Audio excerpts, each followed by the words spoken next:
I always liked data and mathematics, so engineering was a very good option for me. I think what pursued me was the wide range of opportunities to work, different kind of projects, different kind of jobs. It wasn't just one way. It was pretty obvious that I would start to study something related to mathematics. I noticed that with my character, with my personality, I will never be able to become a teacher nor a researcher. So I had to find something else, but I wanted to keep the mathematics there. So what is the choice? You go to engineering. I would like to say that women's logic.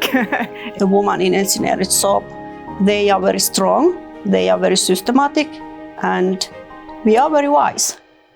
It's my opinion. I think we are precise and careful, and we can make and handle many things at the same time. Women see things differently sometimes, and so whereas a lot of men will go one route, then you bring women into it and bring them into the discussion, then they might have a completely different perspective. Emotions to this engineering business only comes through ladies.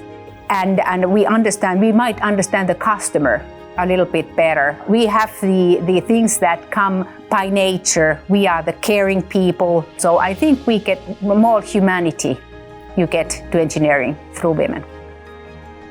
Today's children is growing up in the middle of technology, and why wouldn't girls want to be part of this? Advice I would tell the girls that are trying to pursue it. It's a vast opportunity of many different things. We have not discovered everything. The field of possibilities is so wide in engineering. There's no reason for women to not go into this field, and so if it's something that interests you, go for it.